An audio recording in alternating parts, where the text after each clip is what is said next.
murder and wine. Des meurtres et du vin. L'abus d'alcool est dangereux pour la santé, à consommer avec modération. C'est qui, modération?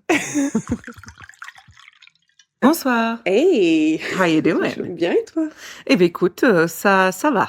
Moi, je suis très, très contente. Pourquoi? Parce qu'on enregistre dans tellement de bonnes conditions. J'avoue que c'est un peu le luxe, là. Ah! Alors, le studio a encore changé.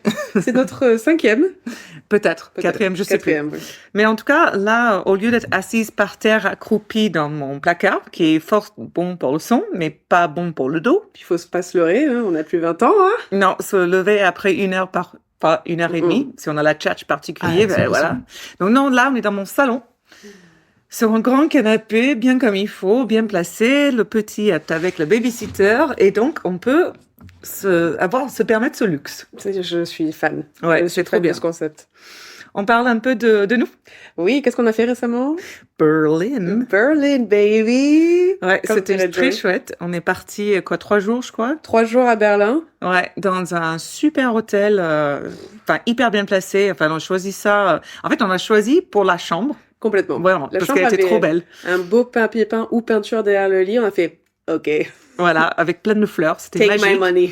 Et en fait, au final, il s'est avéré qu'il était hyper bien placé aussi. On a super bien mangé. On a été vu un stand-up qu'on adore tous les deux. Un gars qu'on adore. Il était génial. il Si était vous génial. connaissez pas Jeff Arcuri, je vous le conseille. Curry. We'll tag him. Arcuri. Is it? Oh, peut-être. Yeah, Arcuri. Jeff Arcuri. I know it's Voilà. weird. Et Jeff on va le Arcuri. taguer, comme ça il saura qu'on en a parlé. Il a fait un show. Un podcast renommé mondial. N'est-ce pas?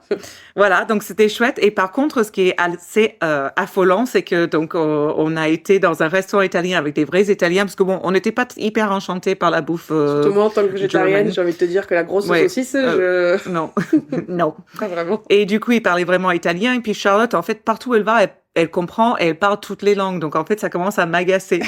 Jusqu'au point que là, aujourd'hui, j'ai expliqué, ah, tiens, il y a une petite fille, c'est une Ukrainienne avec sa maman qui sont venues au début de la guerre. Elle s'appelle tant. Et Charlotte me fait, ah, son prénom, ça veut dire cadeau. Et franchement, je roule les yeux au ciel, mais la meuf, elle se souvient pas de ce que je lui ai dit il y a 2 jours. Mais alors, Je me souviens pas que Bruno m'a envoyé une photo explicative de comment mettre le micro. Non, c'est vrai. Par contre, ça, c'est resté dans un coin de mon cerveau. c'est resté dans un coin du cerveau. Mais bien comme il faut. elle a levé les yeux au ciel et elle est partie. Donc, C'est vrai, ça m'a agacée. Voilà, Voilà. je teste son amitié. Donc Berlin, c'était top. Qu'est-ce que je voulais dire? Ah oui, une série qu'on avait regardée toutes les deux, donc on pourrait en parler, c'était Baby Reindeer. Oui. Alors, qu'est-ce que t'as à dire? Il est top, hein? Et il est génial. Et tu sais quoi, tout ce que je vois là sur Instagram de gens ou de revues, On et parle tout, que de ça. ils disent tous, c'est la meilleure mini-série que j'ai vue il y a pas longtemps, enfin récemment sur Netflix. Pareil. C'était, en fait, ce qui est assez Incroyable. incroyable avec cette série, donc c'est basé sur une histoire vraie, donc l'acteur principal est aussi celui qui est le metteur, enfin, je sais pas exactement le metteur en scène, mais en tout cas, Non. il a écrit le Il a scénario, écrit, ouais. basé sur son vraie histoire. Sur Donc, l'expérience. clairement, c'est quelqu'un qui a essayé d'être stand-up à un moment, qui s'est plus dirigé vers interprète, acteur, et qui a dû donc faire quelque chose qui est hyper vulnérable, parce que cette histoire, elle est difficile à raconter. Est-ce qu'on dit spoiler alerte? On va pas faire spoiler, mais disons que en tant moi, je qu'homme déprête. aux femmes, mais dans cette situation, il a été mis dans des situations, je pense qu'ils sont assez communs dans un milieu où on cherche à avoir du succès et on Ouais. rencontre des gens qui sont plus puissants que soi-même fait et des on se choses laisse que- peut-être ouais. faire des choses ou être dans certaines situations qui nous rendent inconfortables. Mais on le fait quand même pour Voilà, et ça va aussi bien pour les hommes que pour les femmes. Mais les hommes n'en parlent pas beaucoup. Tout à fait. Je pense que c'est difficile pour les deux, mais en tout cas, c'est vraiment assez vulnérable la position dans laquelle il s'est mis.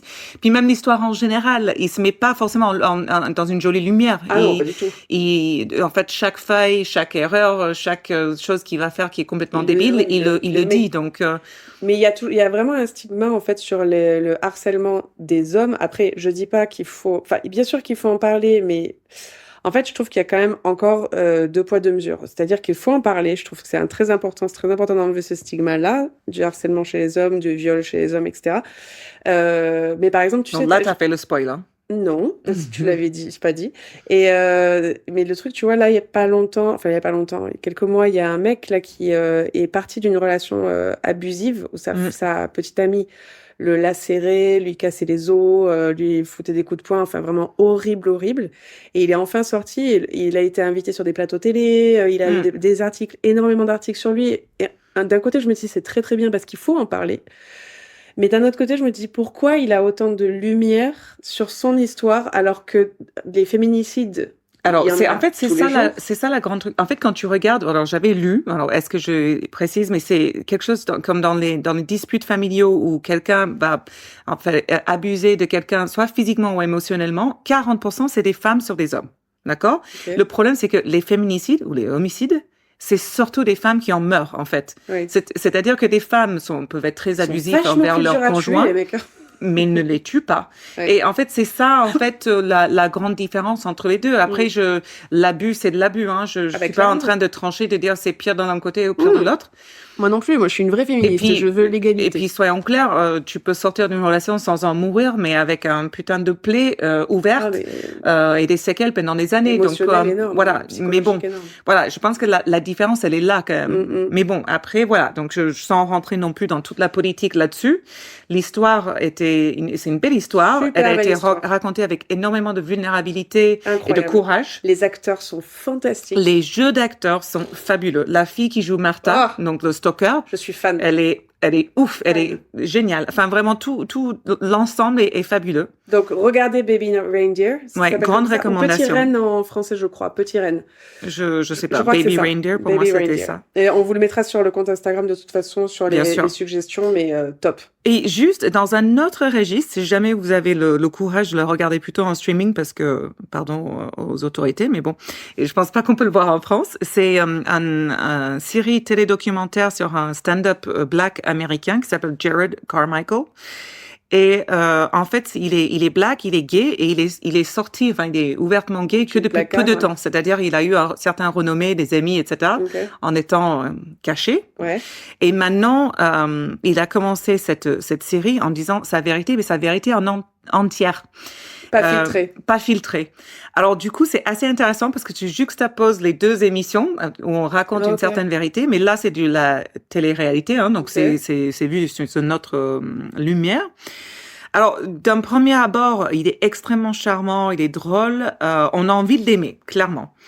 Mais du coup, que ça progresse, il est vraiment très honnête. C'est-à-dire, il est pas forcément toujours très gentil.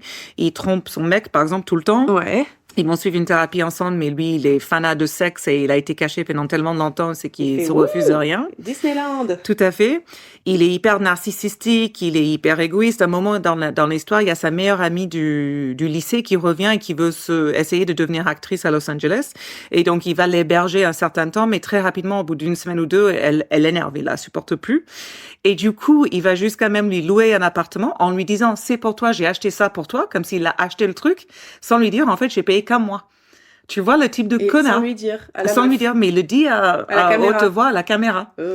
Oui, donc, mais voilà, elle est pas finie, donc je l'ai pas terminée, il y a encore des épisodes à sortir, mais il y a quelque chose je trouve quand même intéressant à puiser là-dedans. Parce que reality TV, c'est plus la réalité, c'est fake. Et là, il y a quelqu'un qui est en train de faire du reality TV, mais vraiment de la réalité. Comme avant. Je sais pas si comme avant, parce que ça fait très longtemps et je sais pas, il y a toujours eu, je pense, dans la manière dont on te montrait la réalité, un montage certain. Peut-être. Là, le gars, il veut essayer de montrer, mais vraiment nu, en fait. The King Without His Clothes. Génial. Et je trouve ça réellement intéressant, en tout cas. Même si on ne l'aime pas ou on l'aime, le concept, j'adore. Oui, c'est une chose à part. Voilà, okay, c'est ça. Donc pas mal. Voilà. Pas mal de suggestions. C'est pas mal de suggestions. J'en ai d'autres, mais peut-être qu'on a bien fait le tour. Ouais, je pense qu'on est bon. Hein. Ok. Maman? Alors, maman. Maman, tu vas être un peu déçue. Donc là, nous sommes sur de la rapidité. Alors, on a très mal géré notre truc cette semaine. On allait boire du rouge. Et en fait, Charles, qui n'aime pas le rouge, on a décidé au dernier moment d'acheter au Der de Der. Et ce fut le tabac. Mais qui a quand même un château de Landcire, le lac de Figuier. Mais nous, c'est en 2022, c'est un rosé. Enfin, le premier verre à l'ouverture, j'étais pas fanat. Ça s'est amélioré avec avec les glaçons. La respiration. Avec les glaçons, surtout. La respiration. Ah, il y a une voiture qui est en train de mourir. Alors, non, juste klaxonner. Les voisins s'aiment pas là. Ouais. Voilà. Ouais, boost ta caisse. Tu vois, ça, on entend moins du placard. Ouais. Mais je suis sûre qu'on l'entendrait pas. Voilà, donc pas trop mal, mais pas terrible. À respirer, à laisser Oui. s'ouvrir avant. Ou pas à boire. Voilà, donc on fait comment ce soir? C'est toi qui commence, c'est moi qui commence? C'est toi. C'est moi. Très bien, je On nous sait très resserre. bien qu'on a un concept, qu'on a un système et que ça ne Et dérogera le système, il fonctionne, donc pourquoi Voilà, le changer? Même Je toi, me il y a sers pas un longtemps, glaçon. tu m'as dit on reste comme ça parce que sinon c'est une catastrophe. Ben, c'est ça, on est d'accord. Ben, écoute, on change pas une équipe qui gagne. Exactement. Tu as vu que je connais quelques expressions quand même? Je suis très fière de toi. Bon, I'm ready. Donc, ma petite histoire, petite parce qu'elle est normale pour une fois, en termes de longueur.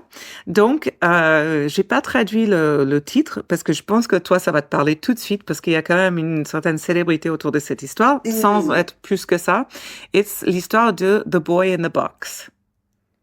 C'est celui qui est Ah non, c'est pas le Balloon Boy? Non. Ah, c'est quoi ça? Non, The Boy in the Box. Eh bien voilà, fantastique. Je vais raconter l'histoire Attends, de s'il faut dans le 4 le phrases, petit je fais- garçon Je sais dans ce le que carton. C'est moins joli en français parce que c'est pas censé rire. Mais ça rime. Oui, le Est-ce que- petit garçon dans le carton. Ami de la poésie, bonsoir. Oui, oui. Donc, on est le 25 février 1957. Un adolescent a installé des pièges à rats qui étaient illégaux dans une sorte de terrain vague bordé de buissons dans le quartier de Fox Chase à Philadelphie en Pennsylvanie. Mhm. Alors qu'il est en train de vérifier ses pièges, il trouve une énorme boîte en carton et en regardant à l'intérieur, il découvre quelque chose de terrifiant et je pense que vous pouvez l'imaginer ce que c'est de par le titre. Donc, il est très effrayé par ce qu'il vient de voir, mais comme il a peur qu'on va lui retirer tous ces pièges qui sont illégaux, là, dans le terrain vague, Dis rien. il n'appelle pas la police et il ne signale pas ce qu'il a trouvé à personne.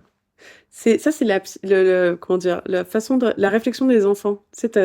Pour lui, ça devait être très logique à ce moment-là. C'est une autre. Il y a peut-être des adultes normal. aussi, s'ils sont en train de contourner la loi, enfin, je sais pas. Oui. Bref, donc, un jour plus tard, un étudiant se promène sur le même terrain.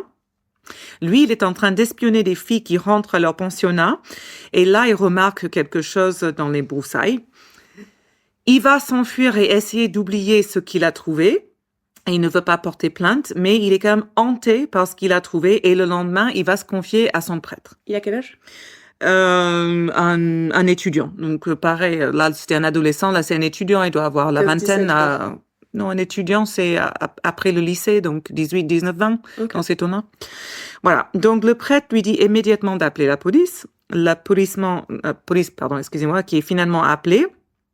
Donc là, on est le 26 février, donc un jour plus tard seulement. Et c'est l'officier Elmer Palmer qui est le premier arrivé sur les lieux. On dit que c'est une journée froide et pluvieuse et il se souvient, donc Elmer, d'avoir frissonné dans son imperméable en faisant le tour du terrain vague, lorsqu'il trouve la boîte. Il va dire plus tard qu'elle ressemblait à une poupée et qu'ensuite, il a dit « J'ai vu que ce n'était pas une poupée, la boîte et le corps d'un petit garçon mort. » C'est à ce moment-là que commence l'enquête sur la mort horrible du garçon dans la boîte et qui va durer des décennies. Oh merde. Donc, ses ongles sont coupés et il a une coupe de cheveux un peu grossière et désordonnée, mais qui semble quand même récente.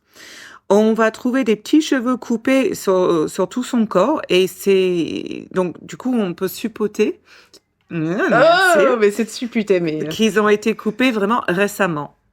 Sa main droite et son pied droit sont taillés comme s'ils avaient été trempés dans l'eau et un chapeau fait sur mesure est trouvé près de la scène du crime. Donc en fait, on l'a bien. On l'a posé là, en fait. Ouais, mais on lui a coupé les cheveux avant, fait un chapeau sur mesure, c'est ça. Je sais pas exactement, mais D'accord. c'est les indices autour de ce petit garçon qu'on va en tout cas investiguer. Je suis à fond. La boîte du couffin, donc, porte un numéro de série parce que la boîte dans laquelle on a trouvé, en fait, c'est une boîte de couffin. Et donc, il porte un numéro de série. Donc, la police est sûre de pouvoir résoudre cette affaire très rapidement. Les médecins légistes concluent que le garçon dans la boîte a été battu à mort. Il est aussi clair qu'il a été maltraité et négligé pendant un certain temps avant de mourir. Avant la confection du chapeau sur mesure. Exactement, car il ne pèse que 30 kilos ou un truc comme ça. Et il mesurait que... 40 inches. Donc ça Attends. doit être... Je cherche. oui, il est pas bien grand, hein. Il est tout Ouais, petit. c'est petit. Ouais. Donc, soit un peu moins d'1,5 mètre. Pardon, j'ai trouvé. 1,5 mètre. Ah. Donc, il est petit. J'y étais. Ouais. Disons qu'un enfant de 5 ans en bonne santé devrait peser entre 30 et 45 kilos et mesurer entre 40 et 45, enfin un peu plus quoi. Donc il est plus petit que le standard. Voilà. Ok. Plus petit et plus chétif. Voilà, donc il semble souffrir de la malnutrition chronique et il est couvert de cicatrices bizarres qui ressemblent à des incisions chirurgicales. Waouh. Il avait encore toutes ses dents de lait, donc ce qui indique bien son âge, hein, clairement. Et si bien qu'aucun dossier dentaire n'existe pour lui au moment du contrôle. Parce qu'ils vont commencer à chercher chez les dentistes, chez les gens locaux, mais il n'y en a pas parce qu'il a toujours ses dents de lait. Alors, excusez-moi, Oui. c'est 1,1 m. Alors peut-être que je me suis trompée après, mais il est tout petit. Hein. Donc vraiment, 1 mètre, c'est minuscule, ouais. Ouais, il est tout petit. Donc, ouais, il doit être un peu plus que ça quand même, je sais plus. Enfin bref, soyons pas précis. Je dis juste que Google vient me dire. Ouais, ok. Donc, du coup, je suis... presque immédiatement, donc la police et l'enquête se heurtent contre de nombreux obstacles, car l'adolescent et l'étudiant, donc qui ont tous les deux vu la boîte sans le signaler ou éventuellement le signaler, les détectives, ils ont perdu du temps précieux dans ce laps de temps parce que comme on est au mois de février en Philadelphie, il fait hyper froid et ça ralentit la décomposition du corps. Il est donc impossible de déterminer l'heure du décès ni le temps que ce garçon a passé dans la boîte. Voilà. Donc, les détectives disposent de 3 indices principaux sur la scène du crime. Donc, la boîte en carton, le chapeau trouvé à proximité et la couverture dans laquelle le garçon est enveloppé. Mais la couverture est une impasse. En fait, elle a été fabriquée en série et vendue à grande échelle. En Syrie ou en série? En série, Ok. pardon. En série. En S-E-R-I-E. Qu'est-ce qu'il vient foutre là? Et pas, non, il n'y a pas de série là. Hein. Donc, ce qui rend sa traçabilité quasiment genre impossible. La boîte provient d'un grand magasin local. Ils parviennent, donc, comme j'avais dit, à déterminer que cette boîte de couffin, elle est particulière et qu'il y en a 12 qui ont été vendues entre le 3 décembre 1956 et le 16 décembre 1957, soit quelques jours avant la découverte de garçons dans la boîte. Donc, ils parviennent à retrouver 11 de ces 12 acheteurs de couffins. Wow. Tout sauf un. Évidemment. Voilà. C'est quand même un travail de police à cette année assez impressionnant. Oui. Parce que le magasin, en fait, elle prend à cette époque-là que du liquide. C'est ce que j'allais dire. Comment ils font pour retrouver? C'est ça. Donc, malgré ça, ils parviennent à retrouver 11 des acheteurs. Mais bon, c'est pas ça. Donc, ça va pas leur mener le coupable, pardon. Ouais. Ils ont pu en savoir un peu plus sur le chapeau. Donc, la police retrouve le magasin où il a été acheté. Okay. Et le propriétaire se souvient du chapeau qu'il a acheté, mais la description de la propriétaire est vachement large et pas très précise. Donc, elle va décrire un homme blanc d'une 20aine d'années qu'il aurait acheté. Donc, bon, comment te dire, beaucoup c'est pas... de personnes qui ressemblent à ça. Voilà. Et donc, forcément, avec cette descriptif pas assez précise, on va jamais le retrouver. Et en tout cas, la personne ne va jamais se manifester non plus. Donc, la police va commencer à chercher désespérément d'autres pistes. Ils vont vérifier les hôpitaux, les orphelinats, les foyers d'accueil à Philadelphie et dans les villages qui l'entourent ou les villes qui l'entourent. Ils fabriquent des prospectus avec des photos explicites du garçon dans la boîte. Ouais, et vont les distribuer à grande échelle. C'est ça qui fait peut-être le renommée de cette histoire parce que les affiches sont vraiment troublantes. Je crois que j'ai... Elles montrent les images de son cadavre parce qu'à cette époque-là, au lieu de faire, je suppose, un artiste qui dessine, ils ont carrément fait ça. J'ai vu un truc il y a pas longtemps là-dessus. Ouais. Mais pas plus et j'ai vu ses photos. Voilà. Parfait. Et donc, avec ça, ils essayent de lancer un appel à toute personne susceptible forcément de trouver des informations. À un moment donné, la police habille même le garçon de la boîte avec de beaux vêtements et vont le positionner de manière plus réaliste pour les photos afin qu'il soit plus facilement identifiable, tu vois. Donc, c'est hyper inquiétant. Mais en même temps, ils font de leur mieux pour comprendre ce qui s'est passé. Oui, parce qu'ils n'ont pas grand-chose d'autre à cette époque-là.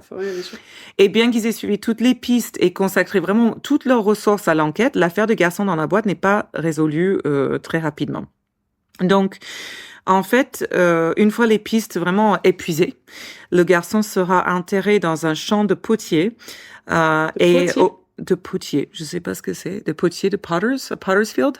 C'est un terrain où il y avait des pauvres, en fait. Ah, ok. À l'époque, et un lieu de sépulture qu'on mettait pour les personnes non identifiées. Ah oui, je vois. Il est enterré avec une plaque commémorative portant la mention "Le Père Céleste a béni ce garçon inconnu", et il devient connu comme l'enfant inconnu de l'Amérique. Voilà. Donc, au début de l'affaire, certaines théories avancent que le garçon anonyme est un réfugié hongrois qui a fui aux États-Unis après la révolution de 1956. Ils pensent qu'il pourrait être le fils d'un couvreur local de Philadelphie, donc les gens se méfient. Il est même suggéré qu'il s'agit de l'enfant des employés d'une fête foraine, donc plusieurs enfants sont morts mystérieusement, entre guillemets. Mais la police va enquêter minutieusement sur toutes ces pistes qui mènent chaque fois nulle part. Plusieurs professionnels impliqués dans cette affaire ont vraiment pris à cœur le garçon dans la boîte, et beaucoup ont suivi des pistes bien après avoir pris leur retraite, tellement ça leur a pris cette histoire. Donc jusqu'à sa mort, un homme nommé Remington Bristow, l'un des médecins légistes ayant travaillé sur l'affaire, était vraiment, de façon extraordinaire, était dévoué à ce garçon. Et il se rendait régulièrement sur sa tombe avec des petits cadeaux et des fleurs. Il veillait à ce que les anniversaires du meurtre du garçon fassent l'objet de couverture médiatique.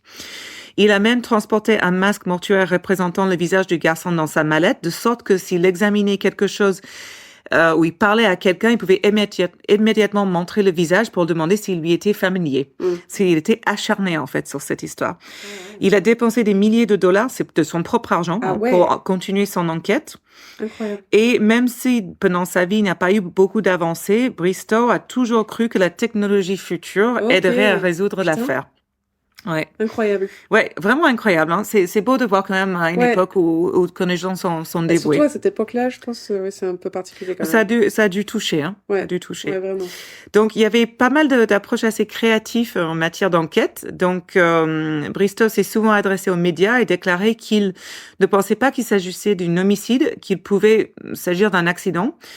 Et il essayait de ce fait d'inciter les parents à se manifester. Oui, oui. Voilà. Donc, lui, il est mort en 93, malheureusement, sans avoir connu la fin de l'histoire. Mais il est cité dans de nombreux articles qu'on peut lire sur l'actualité de cette affaire. Donc, la première, d'ailleurs, supposition a été proposée par Bristow en 1960. Donc, il a été contacté par un médium, on dit médium, ouais. voilà. Donc, du New Jersey. Et ils vont se rencontrer sur le terrain vague où le garçon a été découvert. Donc, ce médium va conduire Bristow directement à un foyer d'accueil situé à peu près 3 kilomètres. Le foyer d'accueil est dirigé par une famille et Bristow pense que le garçon dans la boîte pourrait être le fils illégitime de la fille du propriétaire du foyer d'accueil.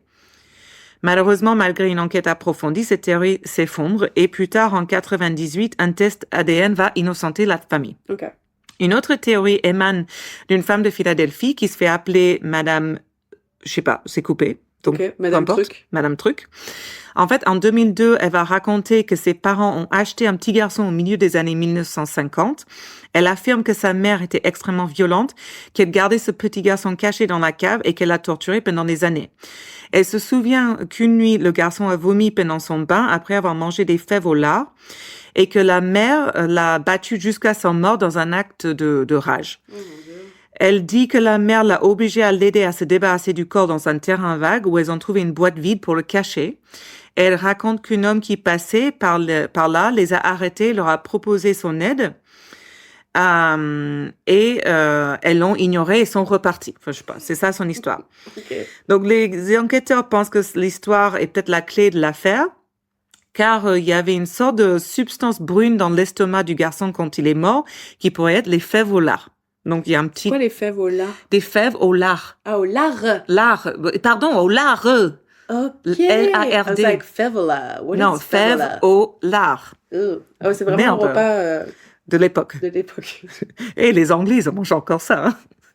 C'est très, très bon. C'est un plat qu'on mange tous les dimanches. Donc, la personne qui donc est arrivée avec ces histoires, elle va d'abord faire part de ses souvenirs à son psychiatre, qui va la soutenir dans sa démarche auprès des autorités. Mais pour certains, cela jette un certain doute sur le témoignage, car ils affirment que ses antécédents de problèmes de santé mentale la rendent peu fiable. Les voisins qui vivent près de la maison d'enfance donc de cette madame vont rejeter cette histoire totalement. Ils disent que cette histoire est ridicule, qu'un petit garçon ne pouvait pas vivre dans le sous-sol. Les voisins disent que c'est parce qu'ils ont jamais vu ce petit garçon que c'était impossible. Mais il était dans le sous-sol. Mais soyons clairs, aussi depuis nos autres histoires, nous savons très bien Que c'est possible. que c'est tout à fait possible et que les voisins sont même fucking indifférents Oui, total. oui, qu'il ne voit rien, On n'entend voit de rien. l'histoire De la nana qui a accueilli comment elle Tout- s'appelait elle. Voilà, que en fait les voisins se sont, Ils sont pas là, ils complètement entendent rien, ils ignorés voient ce qui rien, s'est passé. voilà. Donc, l'artiste médico-légal qui s'appelle Frank Bender propose que le garçon dans la boîte est peut-être élevé comme une fille. Okay. Et la seule preuve qui corrobore, dur celle-là, cette hypothèse est que le garçon semble s'être fait couper les cheveux si brusquement avant que son corps ne soit laissé dans la boîte. Mais jusqu'à présent, il n'y a pas vraiment une piste qui confirme plutôt cette théorie. Mais c'est intéressant, tu vois. Ils se disent peut-être, parce que c'est un très joli garçon et peut-être qu'on lui a rapidement coupé les cheveux histoire de on l'avait pas mis cacher. en film, Ouais, je sais pas. Bah, Enfin, oui, parce qu'en fait, pour moi, c'est pourquoi c'est très bizarre d'avoir coupé les cheveux juste avant, en fait. Oui, voilà. Il a encore des cheveux coupés sur lui. C'est ça. Voilà, c'est particulier. Oui. Donc, cet artiste médico-légique qui s'appelle Frank Bender, en 2008, il va dessiner un croquis du garçon dans la boîte avec des cheveux plus longs et puis coiffés en fille, dans l'espoir que quelqu'un va reconnaître. Encore une fois, personne ne se manifeste autour de cette histoire, donc pas vérifié. Et ensuite, Bender, donc moi je connaissais déjà le nom de Frank Bender parce qu'il va proposer la théorie de la fille et puis proposer l'histoire de manière générale à un groupe spécial appelé le Vidocq Society. Alors, est-ce que tu connais la société des Vidocq Society? Alors, c'est fabuleux. J'avais lu un article sur eux dans le New York Times, je crois, ou je sais plus, qui est très long, je pourrais te le passer. En fait, c'est une société qui enquête sur les affaires non résolues. Et c'est la crème de la crème des spécialistes internationaux qui se rencontrent genre une fois par mois ou différentes fois dans l'année, le plus possible, sont présentés, ils choisissent que certains cas, vraiment des cas anciens, non élucidés, etc. Et eux, c'est des gens complètement incroyables. C'est-à-dire, ils vont faire le typologie du présumé de meurtrier, qui l'aurait fait, qui quoi. Et ils ont quand même réussi à élucider plusieurs cas qui étaient vraiment cold. Wow. Donc, c'est hyper intéressant, le Vidocq Society. Je te passerai l'article. Carrément. Donc, j'utilisais ça à l'époque où j'étais prof d'anglais pour faire des cours assez intéressants parce que c'est vraiment passionnant. Tu vois, tout te mène à ça. Voilà. Donc, ce club de résolution des crimes, c'est réservé aux membres qui se décrit comme un lieu où des personnes partageant les mêmes idées, tant dans le domaine de criminalistique qu'en dehors, peuvent se réunir pour discuter et débattre des crimes et des mystères.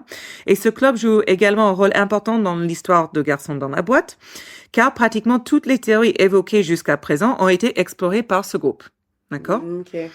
Donc, de nombreux enquêteurs à l'origine de cette affaire vont rejoindre la Vidocq Society après avoir pris leur retraite afin de pouvoir continuer à travailler sur l'affaire, tellement elle obsède les gens. Donc, en 98, la police va exhumer le corps du garçon dans la boîte pour recueillir de nouveaux échantillons ADN. Puis, il a été réinhumé au cimetière d'Ivy Hill en Philadelphie, donc non dans ce champ de pauvres. La cimetière fait don d'une nouvelle concession et depuis lors, les employés de cimetière et les membres de la communauté s'occupent de la tombe. Comme quoi. En 2019, tu te rends compte du truc, quoi, depuis le début. En 2019, le garçon dans la boîte est de nouveau exhumé et d'autres échantillons ADN sont prélevés. Et l'objectif cette fois-ci est d'appliquer des tests plus modernes, en particulier les tests généalogiques. Parce que maintenant, on a 23andMe ou je sais pas quoi, etc. Donc, c'est ça qui va permettre d'arrêter le tueur dans l'état de Golden, par exemple. Ah oui, Golden State Killer. Non, c'est autre chose. Golden State Killer, c'est autre chose, oui. Oui, c'est tout à fait autre chose. Mais, en fait, là, une équipe d'enquêteurs, comprenant des médecins légistes et généalogistes, vont se mettre au travail. Donc, ils vont établir un profil ADN utilisable pour le garçon et vont le télécharger dans la base de données afin de trouver des parents. Donc, le 8 décembre 2022, donc c'est tout récent, la police de Philadelphie annonce qu'ils ont enfin trouvé le nom de l'enfant inconnu de l'Amérique. Il s'agit de Joseph Augustus Zarelli. Un Italien? En tout cas, son nom, c'est italien. Donc, les membres de la Vidocq Society sont remerciés lors de la conférence de presse parce qu'il s'avère que c'est à cause d'eux qu'ils ont pu entrer en contact non seulement avec un, mais avec plusieurs frères et sœurs et parents vivants, tant du côté maternel que du côté paternel. Donc, les parents biologiques de Joseph sont décédés et leurs noms n'ont pas été annoncés afin de protéger la vie privée des membres vivants de la famille. Mais nous savons aujourd'hui que Joseph était né le 13 janvier 1953 et n'avait que 4 ans lorsqu'il est décédé.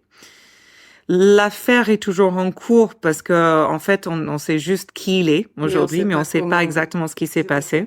Il continue de demander de l'aide publique pour identifier le responsable de la mort. Donc, ça se poursuit.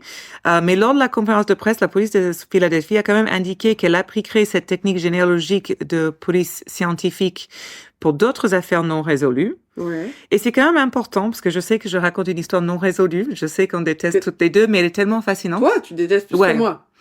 Mais en fait, je trouve que c'est intéressant parce génial. que, en même temps, c'est important parce qu'il y a tant de victimes encore non identifiées. Et oui, je suis d'accord. Il s'en a plein de reconnaître leur nom.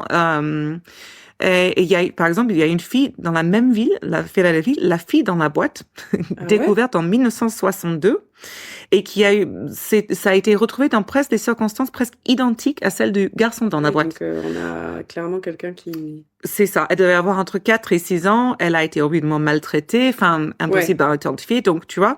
Et pourtant, cette affaire sera traitée de manière totalement différente. En fait, pourquoi? C'est une fille. Et parce qu'elle était noire. Et du coup, garder sa mémoire vivante, il n'y avait pas eu de défenseur. Donc, en fait, on entend beaucoup moins parler de cette petite fille qui est enterrée dans le même cimetière que le petit garçon pour les personnes non identifiées. Mais sa tombe a été pratiquement oubliée. Oui, même son nom, enfin voilà. son cas. Exactement. Donc en 2018, on a quand même exhumé aussi son corps pour recueillir son ADN afin d'appliquer les mêmes technologies modernes. Mais en fait, malheureusement, ils n'ont pas pu trouver la parcelle où elle était censée avoir enterrée. Enfin, ils ont essayé, excuse-moi, d'exhumer, ils n'ont pas pu la retrouver. Là où elle devait être, c'était vide. Et malheureusement, les registres de la ville, datant des années 60, n'ont pas été correctement conservé et du coup ils ont essayé de fouiller mais son corps n'a pas été retrouvé, donc je pense que son cas ne sera jamais élucidé. C'est affreux. Et voilà, c'est l'histoire de petit garçon dans la boîte. Eh ben je suis très contente parce que je l'ai vu il y a pas longtemps ce truc, mais j'ai lu en diagonale et j'étais faudrait peut-être que je me le garde en tête pour un prochain épisode, donc tu m'as économisé un épisode. C'est ça. C'est super intéressant. Mais je pense, alors moi tu sais que je suis fanat de toutes les affaires, même les affaires non élucidées, parce que exactement comme tu dis, je pense que c'est très important de garder le nom et le cas vivant en fait. Mais c'est sûr, en fait, ce que j'aime pas dans les cas non élucidés, c'est que tu sais laisses que le meurtrier n'a pas Mais été ceci dit, là, arrêté. le cas est vraiment intéressant. C'est qu'un vieux truc de Twin Peaks ou, enfin, la manière dont l'histoire de retrouver ce petit garçon, les cheveux fraîchement coupés, enrobés dans une couverture, enfin, c'est particulier, quoi. Puis un petit garçon, ça heurte c'est affreux. d'imaginer cette... Je pense que c'est important, au contraire, de parler de ce genre d'histoire. Complètement. Parce que tu vois, c'est vrai qu'on parle, vu que les tueurs, souvent les meurtriers, ont beaucoup plus de presse, etc. Donc forcément, ce sont les affaires qui sont élucidées, qui ont beaucoup plus de presse. Donc tu vois, à part si ça a fait un gros coup, mais pourquoi ça fait un gros coup? Genre John Benet Ramsey, pourquoi ça fait un gros coup? Parce que c'était une petite Miss blanche blonde. Bah oui.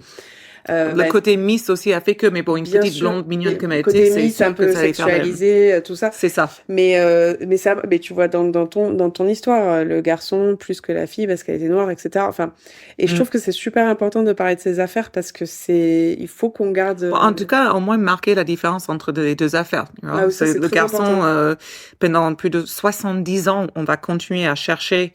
À comprendre son histoire, alors que la petite fille, c'était une petite fille noire, donc du coup, banal, tout à fait, on peut même pas retrouver son corps, Donc voilà, super intéressant. Ben voilà, merci. Et donc c'est à toi. Oui. Alors, moi, je me suis penchée sur une histoire.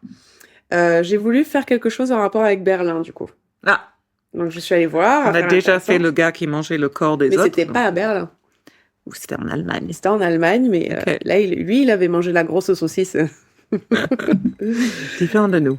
Voilà, différentes saucisses. Alors, donc, nous, c'était pas vraiment notre expérience quand on est allé à Berlin. On n'a pas fait la fête berlinoise. Alors, absolument pas. Voilà, on était au lit à 22h. pour pas vous mentir.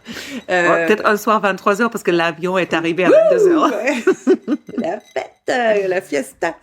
Donc, mais voilà, Berlin, comme tout le monde le sait, c'est une ville très festive tout est permis, c'est un lieu de fête. Et en plus, j'avais oublié tous mes habits en cuir, donc du coup, Ça À servait à partir rien. du moment où t'as pas Ma ton- boule là, dans ma bouche, je l'avais laissée, tu vois, Et le juste code avant de ceinture, on partir. Le l'avait code sur le- ceinture, ils nous ont pris à l'aéroport, donc à quoi ça servait? Bah, à rien. Non, À voilà. rien. Donc, voilà. Donc, on est le 5 mai 2012. On est au Grosse Freiheit.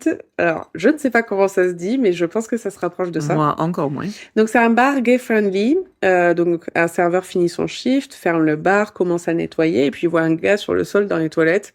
Il doit se dire, encore un. Donc, il lui verse un verre d'eau, lui met à côté de lui, disant, bah, je finis, je reviens. C'est gentil quand même. Putain, dans une boîte de nuit? Bah, boîte de nuit gay, c'est pas pareil. Ah, ok. Ils sont vachement Parce que plus dans une prévoyants. boîte de nuit là, tu trouves un mec accroupi par terre, tu fais pas, tiens, un petit verre d'eau avant Non. de partir. Tu fais, qu'est-ce que t'as dans les poches? Oh ben non, le videur le sort et le vide, quoi. Ouais, c'est clair. Mais non, les bars gays, c'est pas pareil. C'est vraiment Ok. très prévoyant, très, C'est bien. ça se protège. Donc, il fait, bon, bah, je reviens, je finis mon truc et je reviens. Donc, quand il revient, en fait, il voit que la peau de ce mec par terre avait quand même changé de couleur. Donc là, il fait, oh, Scheiße! Et il appelle le 911 German. Allemand. Ta. Donc, il appelle la police. Tout le monde pense d'abord à un acte sexuel qui a mal tourné, ou trop d'alcool, ou trop de drogue, ou les deux. Les trois. Les trois, exactement. Donc, la police scientifique vient pour examiner les éventuelles preuves et traces ADN sur les lieux. Et là, je me dis, dans un bar gay à Putain, Berlin, tu dois avoir de l'ADN, mais alors partout. tu sais, quand tu fais le pchit là, et quand tu vois... Oh là, mon Dieu. Là, c'est c'est bleu tout blanc. partout. C'est ouh, Valérie Damido, elle s'est dit qu'est-ce que je vais faire? Une toile blanche. T'imagines si ton job, c'est de nettoyer un bar gay, t'es femme de ménage dans un bar Et gay. tu fais, Alors, ah, du coup, putain. l'odeur doit être quelque chose. Ça doit être sympa. Surtout à Berlin, c'est ça que je Ouais, dis, ouais, tu vois, ouais. à Berlin. Enfin, bon, Et écoute. où ils ont des backrooms, en fait, dans ce bar. Ah oui, bien sûr. Au front Voilà. room, back room, any room. Any room is fine. Ils aiment bien le backroom. Yeah, it's Anyway. their favorite. I love it. Donc, voilà. Alors, pour le moment, la police ne retrouve aucune trace de l'identité de la victime. C'est-à-dire que il a rien sur lui.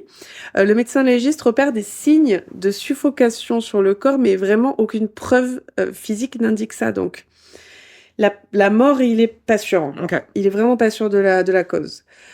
Pour découvrir qui était la victime, parce qu'il n'a aucune pièce d'identité sur lui, la police a une piste des habitués du bar qui disent bah, c'est peut-être, j'ai l'impression, le caissier de chez Métro, mais pas sûr et tout. Donc ils se rendent au magasin Métro. Putain, mais c'est incroyable quand même. C'est précis, quoi. Ouais, je sais pas pourquoi. C'est pas tout ils petit, connaissent Berlin. les gens. Bah, non. C'est Après, précis de métro. La communauté peut-être est plus restreinte, je sais pas, j'en sais rien. Je sais pas. Oui. Donc, ils amènent une photo du défunt à Métro et découvrent qu'en effet, il s'agit d'un certain Nicky de 32 ans. Alors, juste pour info, je me suis servi d'un documentaire sur Netflix pour écrire cet épisode. Et même quand je regardais des articles après sur cette affaire, ils ne vont jamais dire le nom et le prénom. Ils vont toujours dire le prénom juste Ok. de la victime, même du meurtrier. D'accord. Donc, j'aurai que des prénoms. OK. Le médecin légiste se met à examiner le sang, l'urine, les cheveux, l'intérieur de l'estomac de Nicky, mais ne pouvait retrouver que des traces d'alcool. Mais alors, il a comparé aussi à 3500 souches de drogue de tout genre. Ah ouais, putain. Mais Il y a 3500 drogues. Bah apparemment. Ah, ça doit être des pharmaceutiques prescrits plus Bah ouais, illégaux oui, ça doit parce être que, waouh. Parce que même le Valium ou le Xanax, Oui, c'est ça. de grosses doses, j'en sais Exactement. rien. Donc ils ont vraiment Ok. laissé 3500 souches de Putain. drogue de tout genre. Waouh. Donc Nicky, quand on l'a retrouvé, n'avait rien sur lui. Donc comme je disais, pas de CB, pas de portefeuille, pas de cash, rien. Mais la police... En même temps, quand tu vas dans ces bars, moi j'ai un pote qui est gay, qui aime bien ce genre d'endroit. Il me dit que tu y vas, tu te mets complètement à nu, tu mets tout, tes baskets, tes petites chaussettes, tout ce que tu as dans un petit panier et ils te mettent un sort de bracelet. Ah, Et pendant la cachette. soirée, la bracelet, il va te dire tic combien de boissons que tu as pris. Et quand tu repars, tu reprends tout et tu Et payes. tu payes. Mais t'as rien sur toi, t'es nu. Pourquoi on n'a pas ça, nous? Parce qu'on rentre pas nu dans les bars. Et même, c'est trop bien. Oui, c'est vrai que... Après, ouais. j'avoue que moi, j'aurais tendance à faire c'est Oui, juste un d'accord. bip. Ouais, exactement. C'est ma tournée. Pip, pip, pip, pip, pip, pip. Non. Donc, la police voit que sa carte de crédit a été utilisée après sa mort. Ah, Suspect. suspect. Donc, il voit que la CB a été utilisée à 5h46 et 5h47 à la gare de Ostbahnhof pour essayer d'acheter des billets à destination de Saarbrück. Mais la carte ne marchait pas. La police voit également qu'une heure après avoir essayé d'utiliser la carte de Nikki, un billet pour la même destination avait été acheté du même distributeur. Donc, ils obtiennent, moi j'adore, ils obtiennent les numéros du compte de la carte qui a été utilisée et apprennent qu'elle appartient à un certain Miro. Mhm. Qui est Miro? Miroslav Vavak, ce matin-là, se réveille en sursaut à l'hôpital, complètement inconscient, ne sait pas où il est, ce qu'il s'est passé, rien. Le médecin lui demande qu'est-ce que tu as consommé il dit de l'alcool. GHB. Non, de l'alcool. Ouais, mais Et bon. il fait, mais le médecin dit, come on. Non, mais le GHB, c'est le date rape drug. C'est le truc Oui. qu'ils mettent dans le sang. Mais- Et après, non, ils peuvent pas. Oui, je quelques sais, heures mais plus le tard, ils médecin peuvent pas. il demande. Oui. Ce que je suis en train. I know. Pardon. Et là, il ne voit rien. Donc, il dit non, le médecin il dit c'est pas possible, il y a autre chose. Et là, Miro se souvient d'une rencontre qu'il a eue. Donc, peu avant 5 heures, il va acheter une bière à la supérette et une liqueur de menthe avant de rentrer. Et il est seul sur la quai de la gare pour rentrer chez lui. Et là, un homme d'une trentaine d'années l'aborde. Ils discutent de leur soirée, leur bar préféré, etc., etc. Et ils prennent le même train. Donc, Miro boit de sa liqueur de menthe, mais il grimace parce que c'est pas son alcool préféré. Là, je me dis, pourquoi t'as acheté ça? Bon, il devait y avoir que ça. Et l'homme lui dit, si t'es pas fan, tu peux boire de mon schnapps. Hmm. Ils échangent leur mignonnette d'alcool. Et Miro, beaucoup trop confiant, ne jamais accepter d'alcool d'un inconnu comme ça. Les gens. Tips numéro 8440. Et même, ne laissez jamais moi, le truc que je faisais. Le verre, ouais. Laisser le verre sur le bar, j'allais danser avec mes copines ou j'allais parler avec la personne qui était là-bas. C'était notre époque. Hein. C'était notre... il y en avait quand même. Hein, mais Ah oui, il y en avait plein. C'est juste qu'on Mais était bon. inconscientes. On était aussi avec beaucoup d'amis. Oui. Et il dit... Donc, il a bu la mignonnette de schnapps d'un trait et il dit qu'à ce moment, j'ai eu l'impression que ma tête allait exploser. Direct. Direct. Ah ouais. L'homme lui propose de l'accompagner à son arrêt de bus, mais Miro commence à vaciller, il n'arrive plus vraiment à marcher, il est trempé de sueur, Et la dernière chose dont il se souvient, c'est l'homme qui lui met la main sous la chemise autour de la taille et lui demande, ça va pas? Donc, Creepy. et après, la deuxième chose, quand il ouvre les yeux, c'est l'hôpital. Ah ouais, d'accord.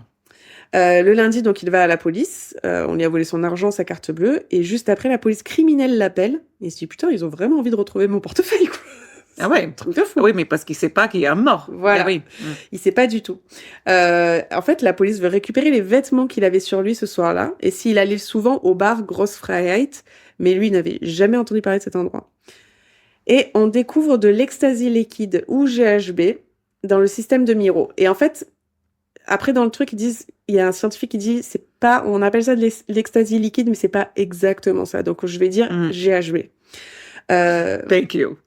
Mais c'est pour ça que c'était prévisible. À chaque épisode, tu mais me c'est spoil cool. un truc. J'ai pas spoilé. Oh, calme-toi, Charlotte. Non, je suis pas calme, je suis complètement énervée. Tiens, serre-toi un verre de vin. Ouais, une gorgée de ce rosé qui est vraiment dégueulasse. Bon, Charlotte, t'es pas fin. Je suis désolée pour le château de l'Ancien. Moi, ça passe plutôt.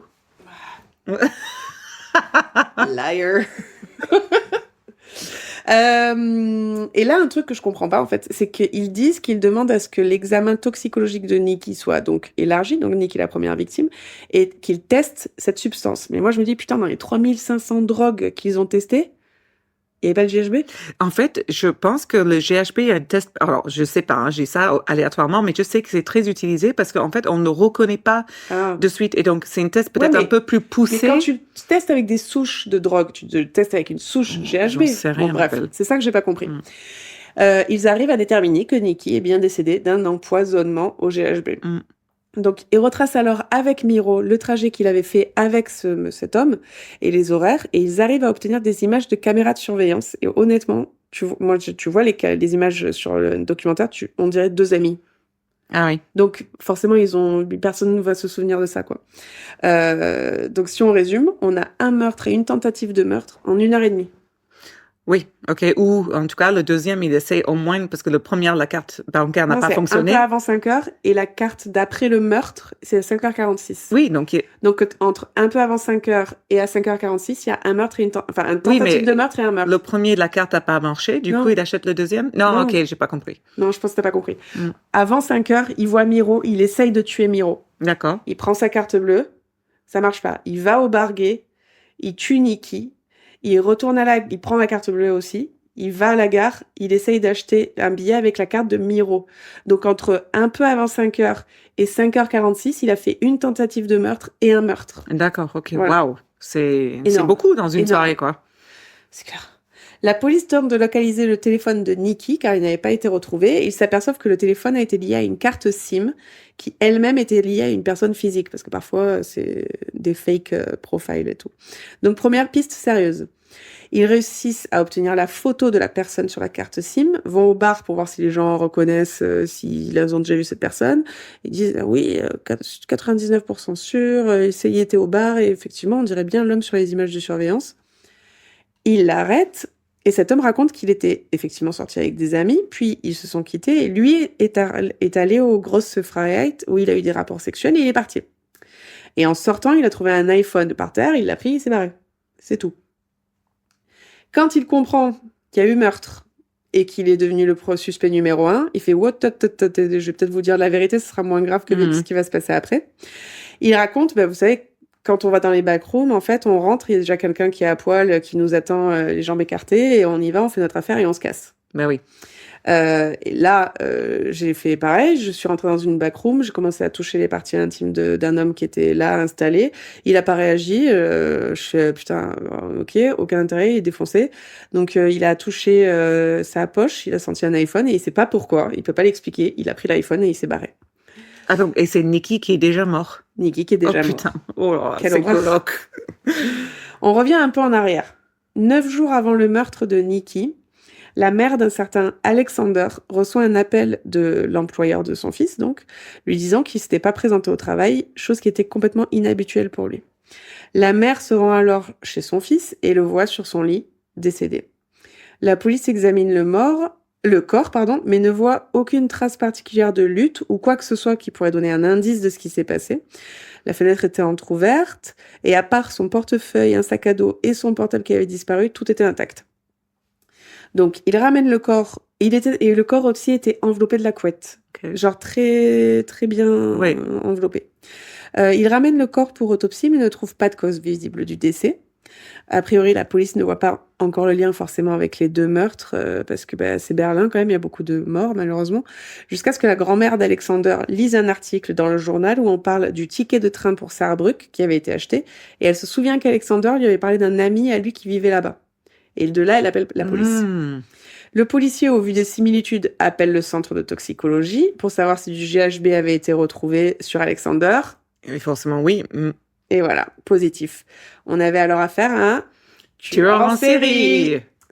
On apprend par la suite que le blouson dans lequel le tueur s'est fait filmer par les caméras de surveillance quand il essaye de choper Miro était le blouson qu'il avait volé à Alexander peu après l'avoir tué.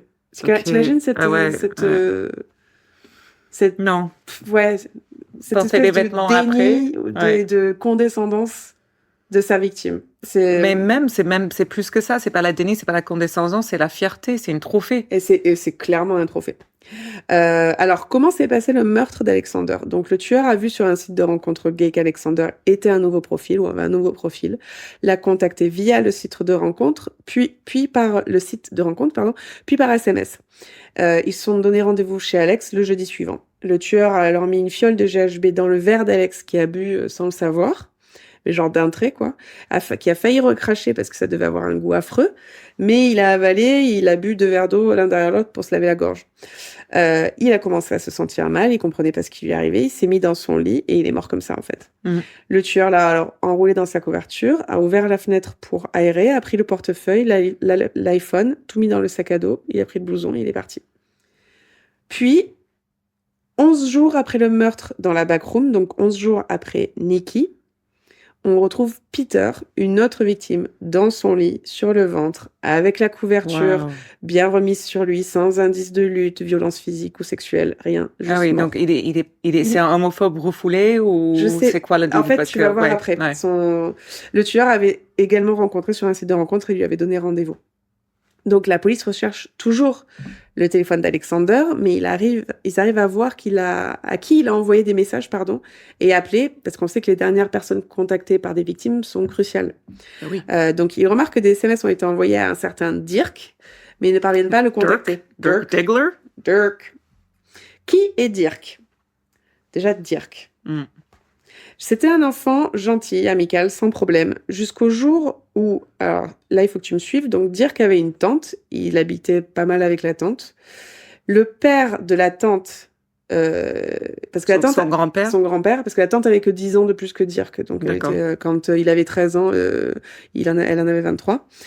Et à Matt. Et donc le père, le grand-père donc de Dirk, meurt quand Dirk a 13 ans. Et sa tante se souvient qu'un jour, elle rentre dans la chambre de ses parents et elle voit Dirk qui tire les couvertures du côté du père. Ok. Elle remarque aussi que sa mère lui fait porter les pyjamas du père. Et elle dort avec lui. Elle remarque donc voilà tout ça qui est pas très très sain et évidemment très engagée dans la communauté chrétienne. En plus à l'époque. Puis la grand-mère a dû le surprendre un jour, a découvert qu'il était gay, et t'imagines comment elle a dû le prendre, hein, très très bien.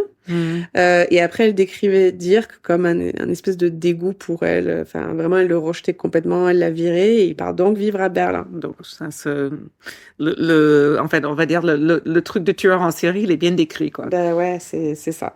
Et après, à Berlin, il vivait de manière relativement normale. Il était en couple avec un homme depuis 10 ans, ils habitaient ensemble, etc. Enfin, ça pouvait bien se passer, quoi.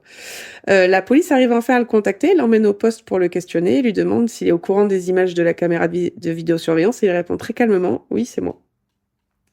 Après, il est interrogé à 7 reprises, et ça, c'est marrant parce qu'il dit très vite « Oui, c'est moi », mais à 7 reprises, il change un peu sa version des faits, il admet ou revient sur des détails, enfin, il avance avec la police. Genre, si la police dit on a la preuve de ça, il va dire ah oui, effectivement, j'ai vu, mais il dévoile rien de lui-même. Ouais, et puis il revient parfois ah non, mais en fait, ça c'était pas vrai, ça c'était pas ça.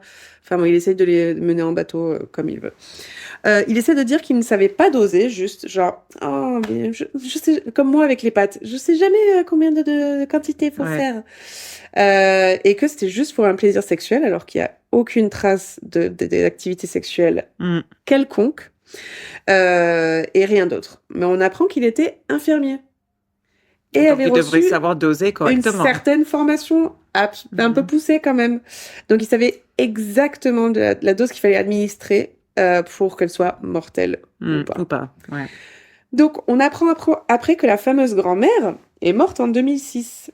Il lui avait légué à lui seul 80 000 euros. Rien à sa sœur, parce que dire qu'elle avait une sœur, rien à la tante, rien à personne, juste à dire 80 000 euros.